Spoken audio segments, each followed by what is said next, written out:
ઉનાળાની શરૂઆત થતાની સાથે જ આગની ઘટનાઓમાં વધારો થઈ રહ્યો છે, ત્યારે વધુ એક આગની ઘટના સામે આવી છે। અમદાવાદના ધોળકા બગોદરા હાઈવે પર રૂની કંપનીમાં આગની ઘટના સામે આવી હતી। તો આગ લાગવાનો બનાવ સામે આવ્યો છે। છેલ્લા 7 કલાકથી રૂની કંપનીમાં સતત આગ ભભૂકી રહી છે।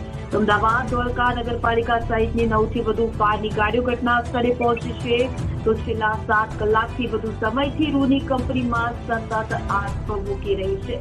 તો આ અંગે વધુ વિગત આપવા માટે અમારા સંવાદદાતા હરિઓમ સોલંકી અમારી સાથે જોડાઈ ચૂક્યા છે। જી હરિઓમ, જણાવશો આગની ઘટના સામે આવી છે, હાલ શું સ્થિતિ?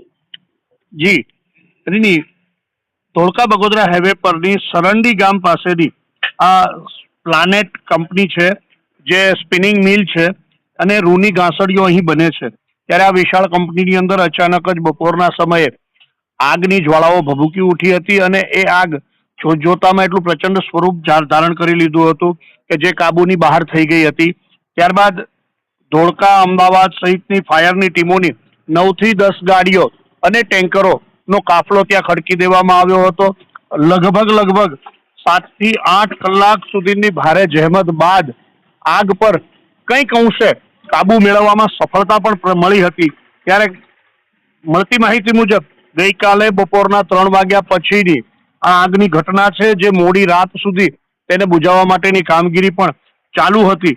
જ્યારે આજે વહેલી સવારે 4 કલાકે આગ પર સંપૂર્ણ કાબુ મેળવાઈ ગયો હોય તેવી માહિતી પ્રાપ્ત થઈ રહી છે। ત્યારે 20 ફાયરની ગાડીઓ અને 10 પાણીના ટેન્કર સહિતનો કાફલો આગ બુઝાવવાની કામગીરીમાં લાગ્યો હતો। સદનસીબે કોઈ જાનહાનિના સમાચાર નથી, પણ નુકસાની ખૂબ મોટી દેખાઈ રહી છે। કરોડો રૂપિયાના નુકસાનનો અંદાજ હાલ લગાવાઈ રહ્યો છે। ત્યારે આગ લાગવાનું કારણ કોઈ સામે આવ્યું છે કે ખરી કે શું?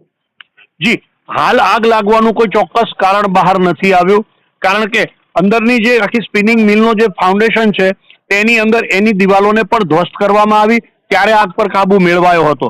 કારણ કે રૂની ફેક્ટરી હતી, જેની અંદર સ્પિનિંગ મિલમાં બધી બાજુ દિવાલો હતી। એ દિવાલોને તોડ્યા પછી જ ફાયર ફાઈટર દ્વારા કામગીરી કરવામાં આવી હતી અને આગનું ચોક્કસ કારણ તો તેનો FSL રિપોર્ટ અને શું હકીકત છે એની તપાસ બાદ જ બહાર આવશે। જી હરિઓમ, સમગ્ર માહિતી સાથે જોડાવા બદલ આપનો આભાર। તો જે પ્રકારે આગની ઘટના સામે આવી હતી, અમદાવાદ ધોળકા નગરપાલિકા સહિતની 20 થી વધુ ફાયર ફાઈટરોની ગાડીઓ ઘટના સ્થળે પહોંચી હતી। જે પ્રકારે મારા સંવાદદાતાએ માહિતી આપી કે આગ ઉપર ત્યારે સંપૂર્ણ કાબુ મેળવી લેવામાં આવ્યો છે। હાલ તપાસ કરવામાં આવી રહી છે કે આગ લાગવાનું કારણ શું છે।